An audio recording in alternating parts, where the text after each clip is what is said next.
Concernant les antennes relais, je suis le seul candidat à soutenir et à travailler avec le collectif des apothicaires paradais. Notre objectif est que la nouvelle équipe municipale et le collectif travaillent afin de retrouver un paysage sain et esthétique. J'habite donc ici, dans le quartier de l'Apothicaire, depuis 3 ans. Et en 3 ans, pas une seule fois, un élu n'est venu à notre écoute pour discuter un peu de ce qui se passait dans le quartier. Et pourtant, notre quartier est très symbolique d'un sérieux malaise entre les élus et les salvetins, notamment d'une part à cause de la construction de l'antenne relais. Vous le savez, nous sommes nombreux à nous être mobilisés contre l'implantation de cette antenne, les répercussions qu'elle a ou qu'elle aura certainement sur notre santé et la santé de nos enfants. Et je pense que les habitants du quartier auraient aimé être consultés. Nous n'avons jamais eu le sentiment d'avoir été réellement écoutés en ce qui concerne l'antenne relais.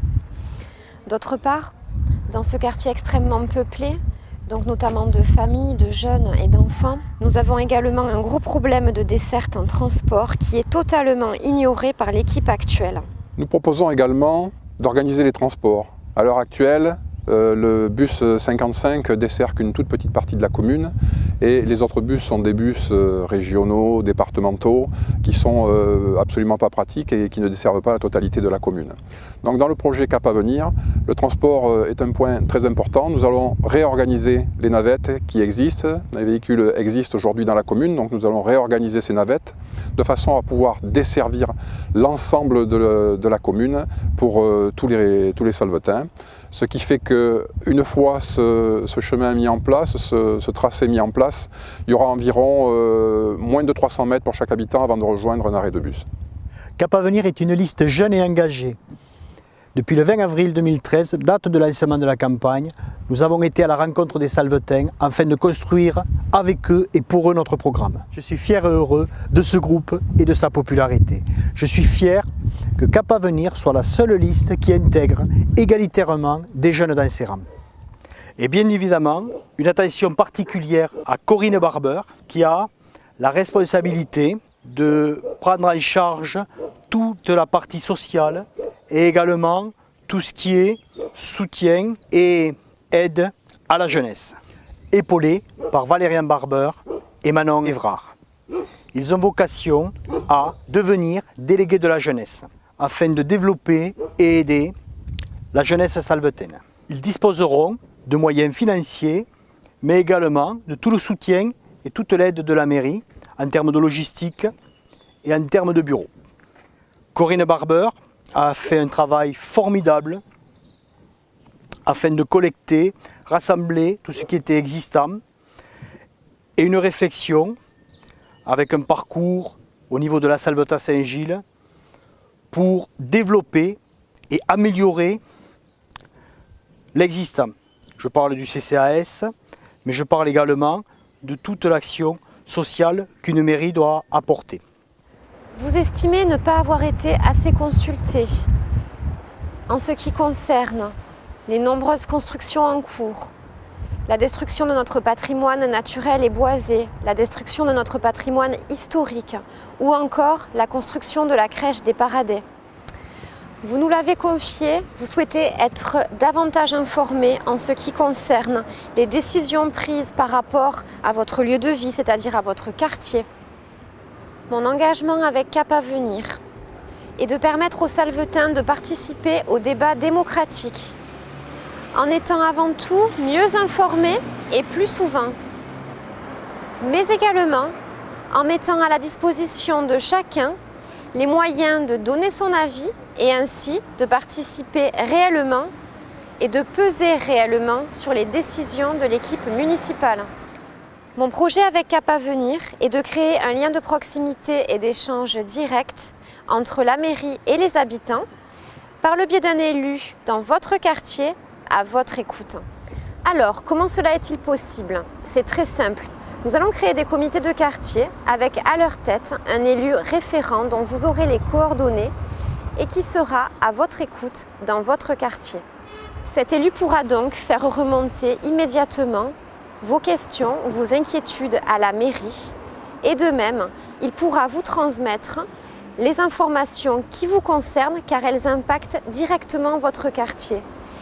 Et tout cela sans attendre l'échéance d'une réunion publique. Qui sont ces futurs élus référents? Vous le savez, 29 personnes composent aujourd'hui la liste Cap Avenir. Ces personnes résident dans la commune, dans des quartiers très différents, et cela nous permettra de mettre en place notre projet de comité de quartier et d'élus référents. Ces personnes souhaitent vous représenter.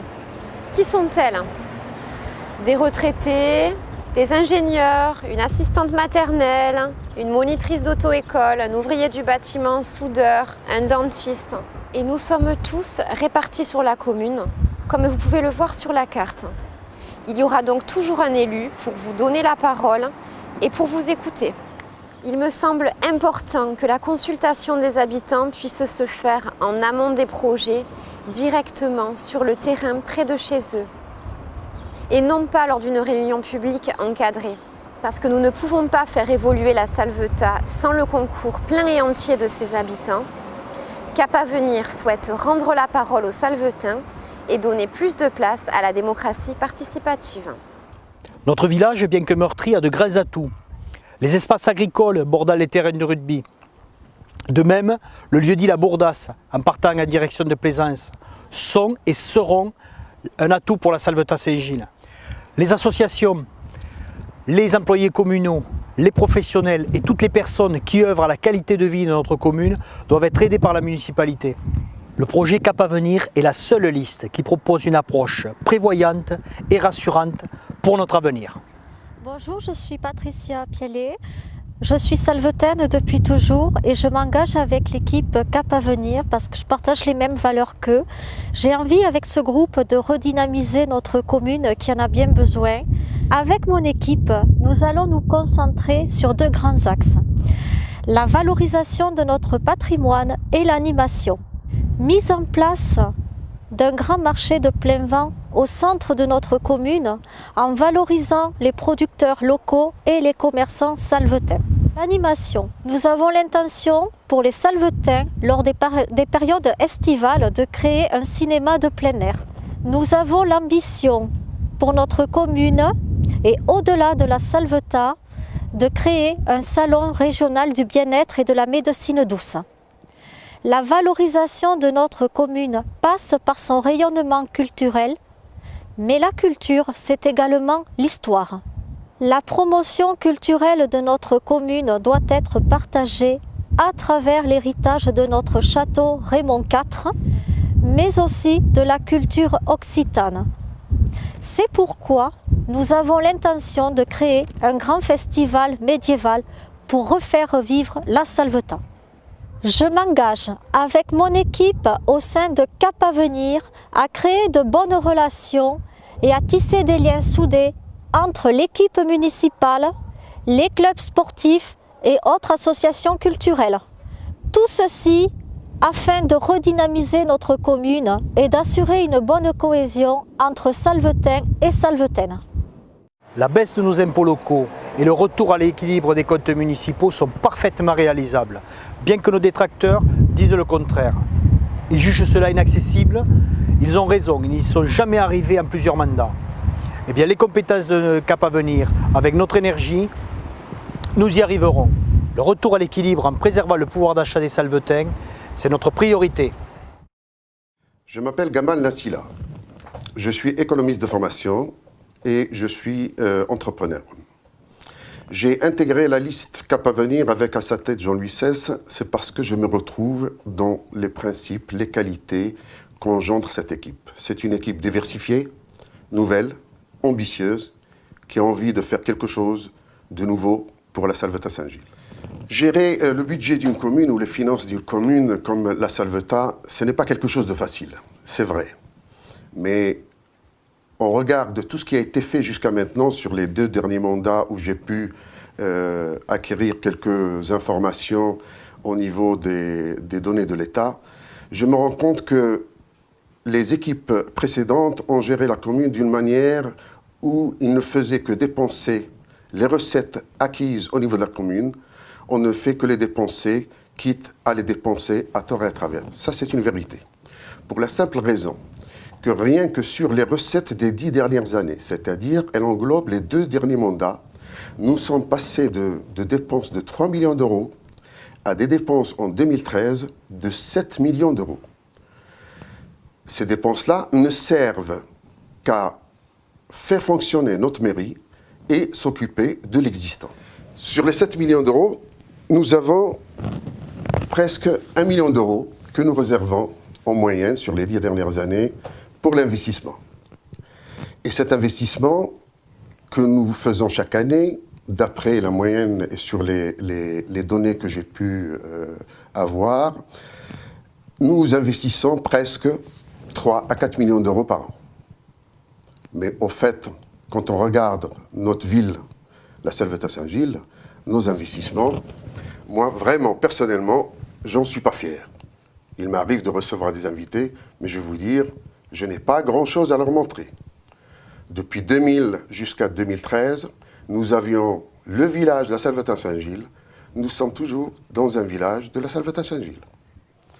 Je ne sais pas si tous les Salvetins le savent. En l'année 2000, la dette globale que devait la Salvetat aux organismes financiers, aux banques, était d'environ 3 millions d'euros. Les équipes précédentes ont géré sur 13 ans la Salvetat-Saint-Gilles et nous sommes à fin 2013 dans les mêmes environs de 3 millions d'euros. C'est-à-dire que notre dette sur 13 ans n'a pas bougé et qu'elle est restée toujours la même. Est-ce que cette dette de 3 millions d'euros, on va la laisser pour nos enfants? Comment gère-t-on une mairie sans s'occuper de la dette? Je crois que c'est un gros problème. Il faudrait qu'on puisse y trouver une solution. Alors, dans ce cas-là, et dans ce cadre, particulièrement avec notre nouvelle équipe, comment doit-on procéder? La première des choses à faire, c'est d'abord de gérer les recettes, c'est-à-dire tout ce que reçoit la mairie comme argent pour la gestion de la mairie et pour investir pour la mairie de la Salvetat. Il faudrait la gérer d'une manière optimale, comme un bon père de famille. C'est très simple. Si nous devrions dépenser de l'argent, il faudrait qu'on sache où va cet argent et quel est le bienfait qu'il apporte pour notre ville. Je peux vous promettre que nous avons une équipe capable aujourd'hui, par ses compétences, par le profil des personnes la composant, d'apporter des nouveautés, de faire que notre mairie, que notre ville, la Salvetat-Saint-Gilles, soit une ville moderne, comparable aux villes avoisinantes et comparable peut-être même aux villes au niveau national. Nous sommes une équipe soudée, ambitieuse, ça je ne vous le cache pas, ambitieuse. Nous voulons changer la face de notre ville et ramener la Salvetat-Saint-Gilles au niveau des autres villes comparables. Enfin, je souhaiterais vous parler de l'information qui vous est proposée à la Salvetat-Saint-Gilles. Actuellement, vous recevez tous le Salvetat Info. Il est à mon avis fort dommage que ce magazine ne soit qu'une somme de photographies, d'images, sans véritable article de fond sur la vie locale, les projets en cours, bref, les sujets qui traitent directement de votre quartier. De même, les comptes rendus de conseils municipaux qui y figurent sont toujours incomplets. Cap Avenir souhaite mettre l'information locale à la portée de tous. Si nous sommes élus, vous aurez accès non seulement à des articles de fond dans le Salvetat Info, mais également vous aurez accès sur le site internet de la mairie à l'ordre du jour des conseils municipaux ainsi qu'aux délibérations, et ceci dans leur intégralité. Nous souhaitons mettre au service de votre information tous les moyens dont nous disposons déjà. Par exemple, les informations concernant la vie associative et locale seront systématiquement diffusées sur les panneaux lumineux. Nous introduirons également la dimension audiovisuelle par la création d'une radio locale et la diffusion sur le site de la mairie de petits reportages pour vous permettre de mieux connaître les équipes qui travaillent pour vous, leurs activités au quotidien et également pour vous tenir informés des travaux en cours quartier par quartier. En ce qui concerne le Salvetat Info, nous allons vous laisser la possibilité de vous y exprimer et d'échanger entre vous par le biais de petites annonces dédiées à la vie locale. Vous l'avez compris, nous souhaitons vous permettre d'être mieux informés, mieux représentés et surtout de pouvoir vous exprimer. Alors n'oubliez pas, exprimez-vous le 23 et le 30 mars, votez Cap Avenir. Le 23 et le 30 mars, vous allez être amenés à faire un choix extrêmement important par le biais de votre vote. Ce choix aura un impact direct sur votre vie, sur vos enfants, mais également sur la Salvetat-Saint-Gilles. Un choix est toujours difficile. Vous avez d'un côté l'équipe sortante qui en 13 ans a une gestion qui a eu un impact fort sur notre commune. Impact en clivant les Salvetins. Impact environnemental, très important. Mais également un impact au niveau de toutes les associations de la Salvetat-Saint-Gilles, en écartant certaines et en ravivochant d'autres. De l'autre côté, vous avez Cap Avenir. C'est un groupe de Salvetins unis qui sont là pour servir la commune et dont les engagements sont forts. Pour la première fois sur cette commune, nous avons porté un programme ambitieux et réaliste. Bien que ce programme ait été plagié, je laisse le soin aux électeurs de faire les bons choix. Nous l'avons présenté tel que le 20 avril 2013, devant la presse et devant les Salvetins. Par la suite, les autres groupes ont repris les idées. Cela ne me gêne absolument pas. L'original vaut toujours mieux que la copie. Le 23 et le 30 mars, votre choix est décisif. Par rapport à l'équipe du passé, je vous encourage à voter pour nous, à voter pour Cap Avenir. Et ainsi, donner un nouveau visage à la Salvetat-Saint-Gilles.